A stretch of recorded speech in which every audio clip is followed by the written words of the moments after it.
Hello, everybody. Bill Thornton, SoCalSabre here. Welcome to spinning number 58, I think it is, or 59, somewhere around in that area. Uh, it's Saturday. It's December 28th, the fourth day of Christmas. And it's our last uh, music for 2024.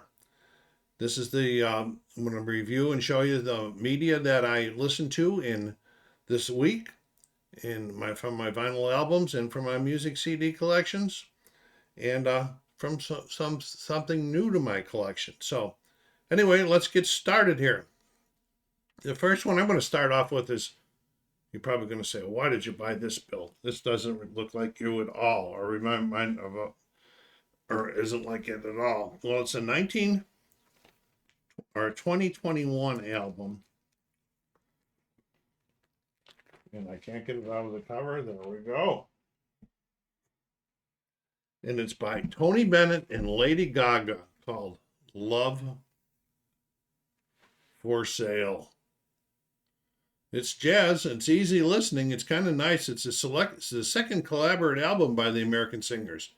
It is the 61st and final studio album of Bennett's career and Gaga's 7th.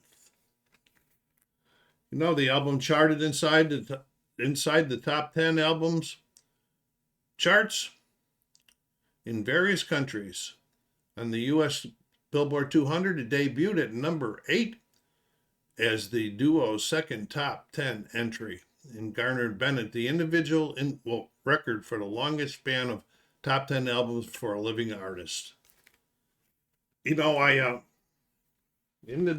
in the days, when there were days like this, a lot of, like Holiday Inns and other type of big hotels would have bars in them, and they would have live music in them. And I used to go to those and sit there and listen to them, and there was a lot of jazz and a lot of piano and that type of music. So, it wasn't like I was unfamiliar with this type of music, and that I didn't. It was pretty good. I enjoyed this. Why did I buy it? I have no idea. It must have been, I got it on Whatnot, so it must have been, maybe it was in a bundle. Who knows? Let's see what we got here. What's the album? Oh, it's on a nice clear white, or whatever color they want to call this one.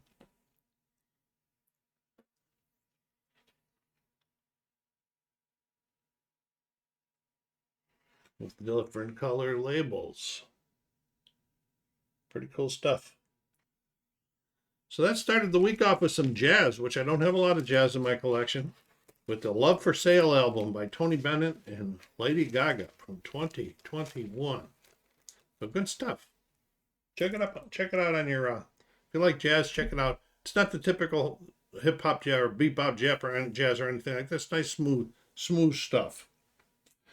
We next moved on to another one. I had talked last week about this five guitar bundle that I picked up on Whatnot. Here's another one that was in that bundle. It was the 1974 album So What by Joe Walsh. This is his third studio album. And on a few tracks, Don Henley, Glenn Frey, and Randy Messner of the Eagles contributed backing vocals. Over a year and a half later, Walsh would be drafted in the Eagles to replace founding member Bernie Leadon, playing on their best-selling studio album, Hotel California. Well, it is a gatefold, I think. It might not be. No, it isn't. But it's in pretty bad shape, as you can see. This cover's not going to get. This is split all the way down the bottom. So you can't judge a book by its cover, but because the album played pretty nicely.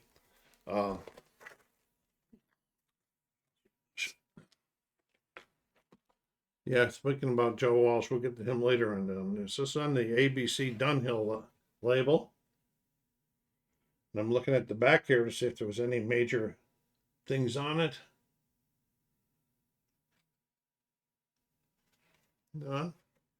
There's the back. It doesn't look like there's any scratches or scuffs on the front either, so it played pretty well. So it was a nice pickup, a nice addition to the collection. And that was the 1974 album by Joe Walsh titled So What? Holidays week this week, I lost a week, so there's going to be one less album this week than there normally is. The next one is pretty cool. I got this from my son on Christmas Day. And I guess he went about it the correct way, because somebody trying to buy an album or a board game and not knowing what's in my collections is a pretty dangerous venture. But he did this fine. Okay, this is a 1970 album by Derek and the Dominoes titled Layla and Other Sordid Love Songs by Derek and the Dominoes. This is the only studio album by the English American rock band. This is best known for its title track, Layla, which is often regarded as Eric Clapton's greatest achievement. On the album, everybody knows about the Allman Brothers. Dwayne Allman played lead or backup guitar on 11 of the songs on here. It's pretty cool that he was around and involved in it also, you know. This album was initially regarded as a critical and commercial disappointment. It failed to chart in Britain and peaked at number 16 in the Billboard's top LPs chart in the U.S. Well, if you even make the chart, it must have been fairly good. Derek and the Dominoes grow out of Eric Clapton's frustration with the hype associated with the former supergroups he was in, Cream and Blind Faith. You know, and he wanted to go in the incognito. So even when they got together and they wanted to tour in Europe a little bit, they wouldn't use the name. Derek chose, let's see, it was, you know, I've read that Clapton chose Derek and the Dominoes because he did not want his name and celebrity to get in the way of maintaining a band's image. You know, at the same time, you know, he was working with part-time with his friend George Harrison, who was putting together his great album, All Things Must Happen, All Things Must Pass. Yeah, something like that. All Things Must Pass albums. I got it on CD. It's pretty cool stuff. So I was working with them, but you know, and secretly, this is side number one. I'm looking to see, there was a couple little dings in here that did not interfere with the playing. For example, it did not skip and bounce back and forth. It jumped right over it. And two of the songs, second song on side 2 and then one on side 3, I think. And that could have come from scuffing, because it looks like there's little scuffing marks, but I don't see scratches on this side. Well, as I was saying, George Harrison and Eric Clapton were good friends. But at the same time, Eric had an infatuation with Bonnie Boyd, George's wife. And I guess from what I read, Bonnie was attracted to Eric because I guess she was disenchanted with, what do you call it, the George Harrison's running around with other women and so forth. You know, it was supposed to come with 2 sleeves, but all the sleeves were, after I researched, were just advertisements for Adco. So no big loss. It came with one of them. I replaced it anyway with these things that I put the albums in to keep them protected. This is side 3 and 4. So Layla and the other, I'll read you something that Eric wrote here in a second.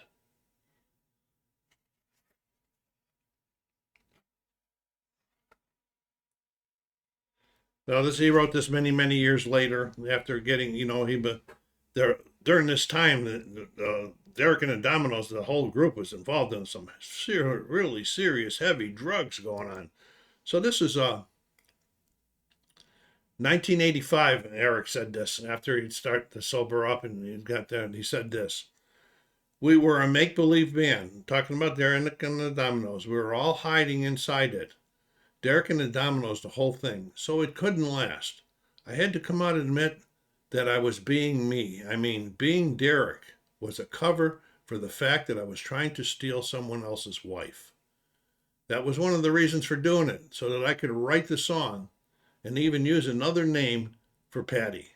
So Derek and Layla, it wasn't real at all. No, that's a pretty brave statement to be saying after all those years. You know, I do have a book about Eric Clapton. And one of the things that I'm going to read it. I haven't read it yet. I've had it for a long time. I saw Eric twice.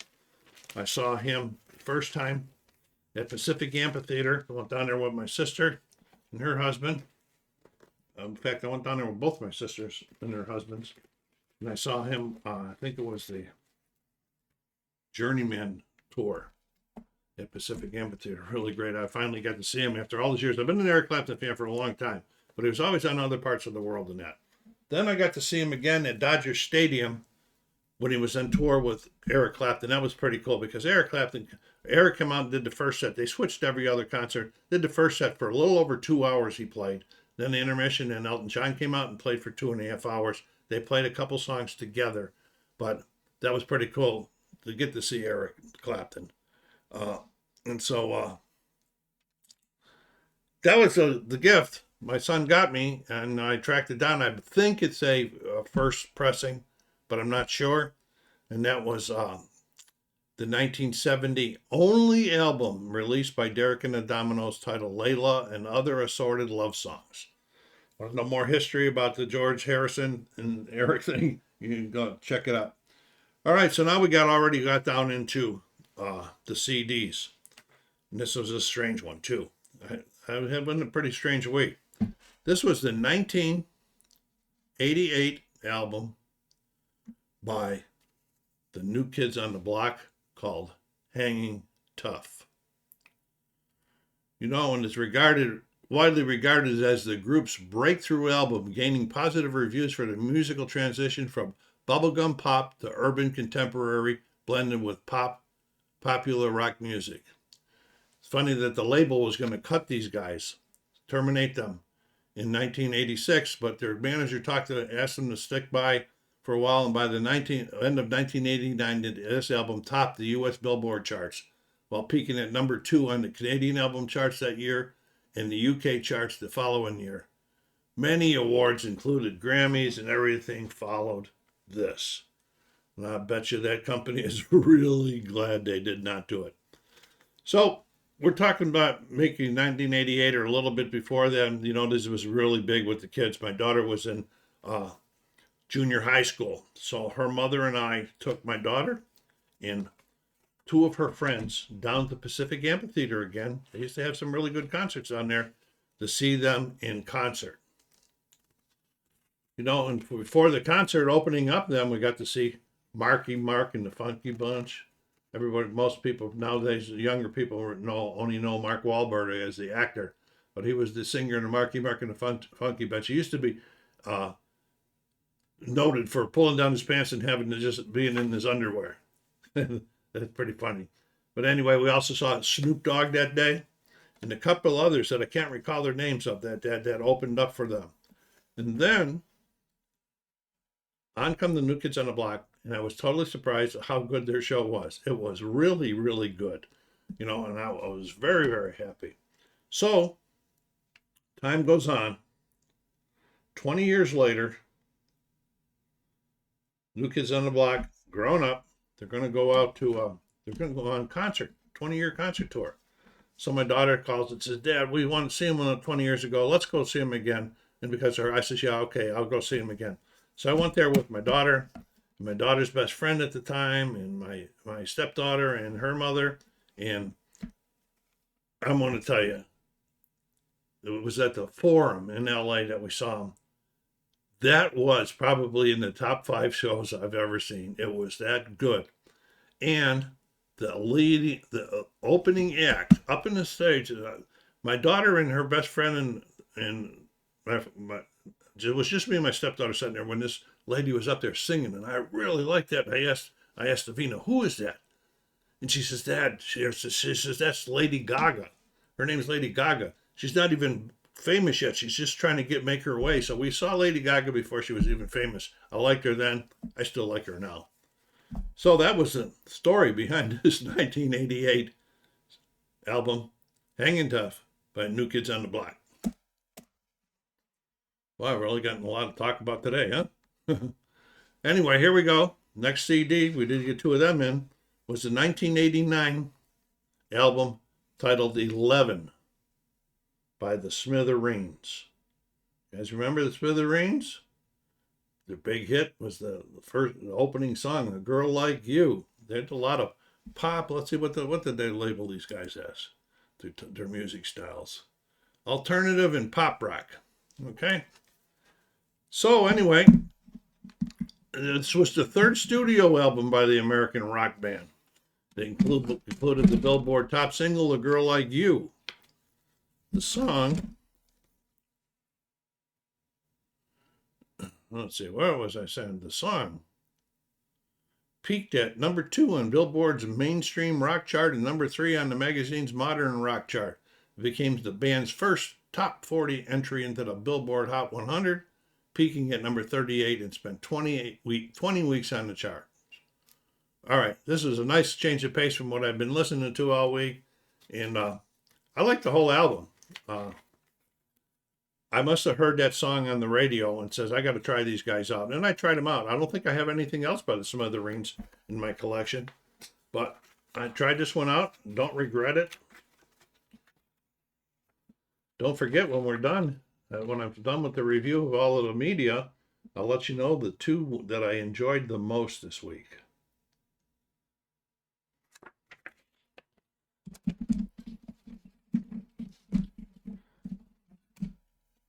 Okay, and there's the CD with the nice 11 logo on it. Smithereens. Can't tell if that's their picture or not. Probably is.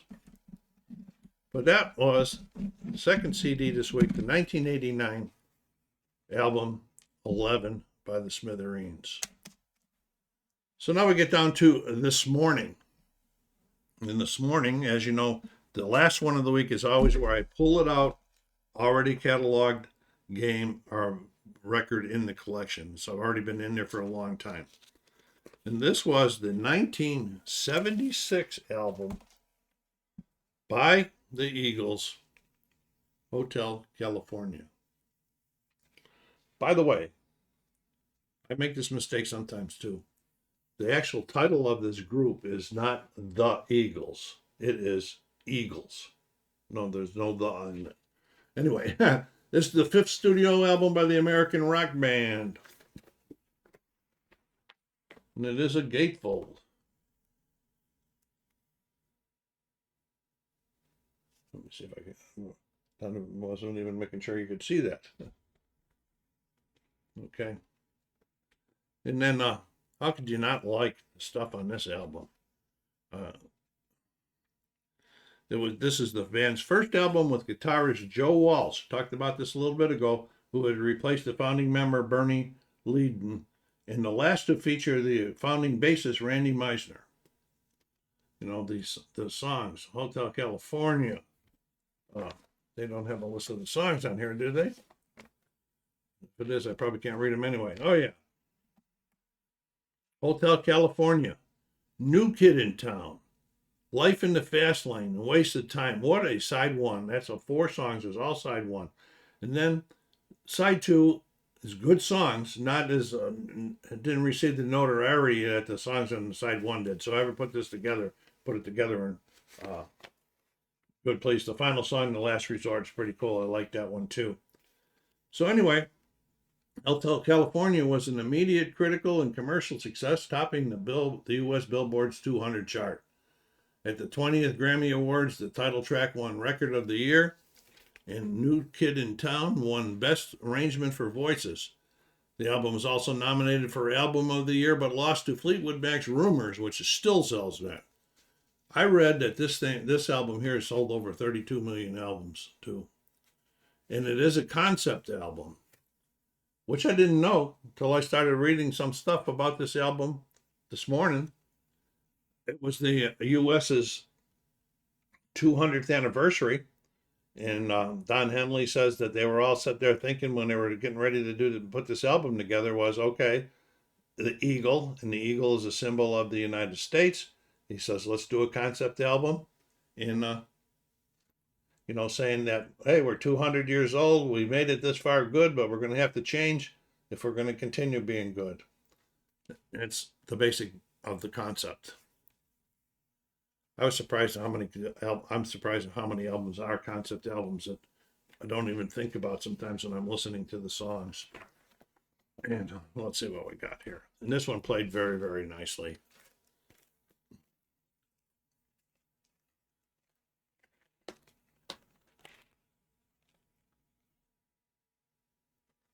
Okay. And have I seen them? Yes, I did. My daughter and I went down to Ontario to the entertainment center down there and saw them live. I took her down there, and I forget what year it was, but it was within the last 10 years, and it was for for my daughter's birthday. That was a present. And everybody was there. Leadner was there. The whole group was there. Joe Walsh and Glenn Fry and all of them. Don Henley. The whole group was there, and it was kind of funny because when Don Henley came out, they sang their first song, and they went, "Yes, folks, check in your tickets. You can see this is our geriatric tour." So I came home and I checked into it. Now every single one of them was over 60 years old. They played for 2.5 hours nonstop.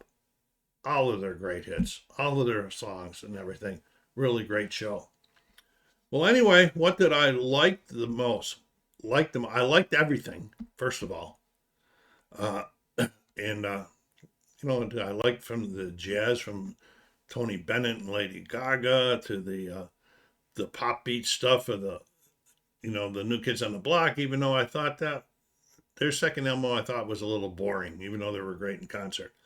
But anyway, the two that I enjoyed the most and got the most memories out of this week was Layla and Other Assorted Love Songs by Derek and the Dominoes from 1970 and the 1976 album by the Eagles, Hotel California. Go down there and hit that like button. Subscribe if you haven't done so yet, and push it out in your social media channels. Let me know what you think of these albums. If you don't have any, what did you listen to this week? SoCalSabre saying, take care of yourselves, be kind to each other, and stay safe.